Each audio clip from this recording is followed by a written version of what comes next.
What about you, little Manny? Do you know? Wow. It's almost like you didn't know me for the past 7 years. All right. So apparently I don't do this submission often enough. It happens to be the Kimura. That is my favorite submission, the Kimura.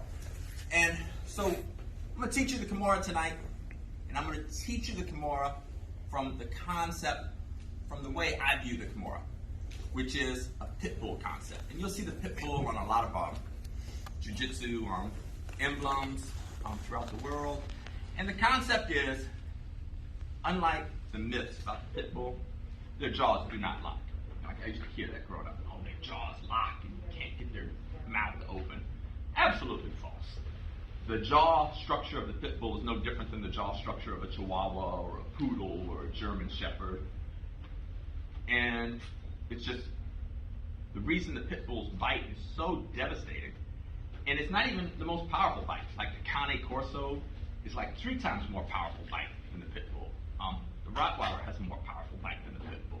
There's a number of dogs. Like the pit bull doesn't even have the most powerful bite as in PSI.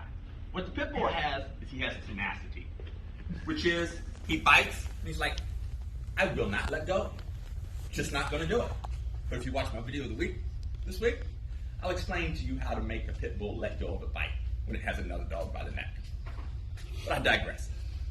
This is how I approach the Kimura. I lock the Kimura on, and then wherever you go, I don't care. I'm not letting go. And I've got matches on our YouTube channel. You can watch me. It's where it's like I lock it onto another black belt and just whisper in his ear, good luck, bro. There's about 4 minutes left in the match, and I ain't letting go. Good luck getting out of this without tapping. So I'm going to teach you how to do the Kimura, and then I'm going to show you a number of possible counters that you're going to face once you lock the Kimura on, and how I overcome these counters. And then you'll start to understand, like, oh, why it works so well for me. So let me borrow Julius, who's brand new, like didn't even know my favorite submission. So the way I get it from half guard is I create a frame. So I'm not pushing Julius, I'm just creating a frame here.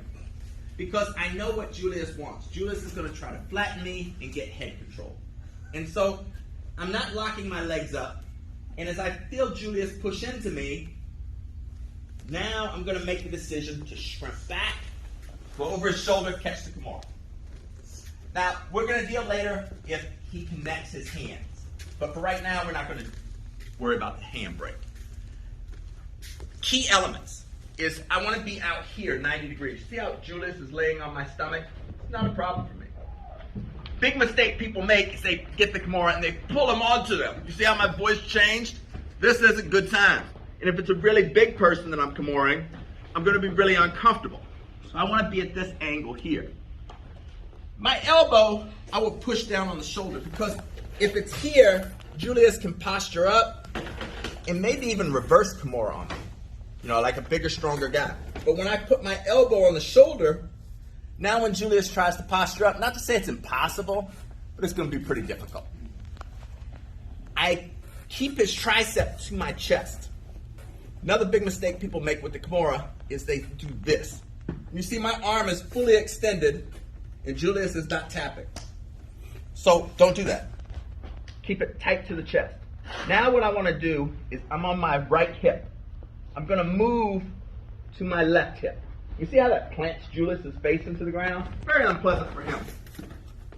Still hand tight. Now I can push with my right hand and I'll get the tap. So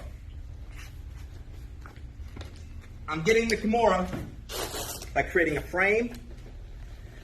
Don't grab the wrist first because that sort of sets their spidey senses off. They're like, oh, he's going to Kimura me. So I just create this frame. I know he wants to get head control, so I'm just waiting for him to push in enough, and then it's back here. I want to be at this 90-degree angle, so I'm not pulling Julius onto my chest.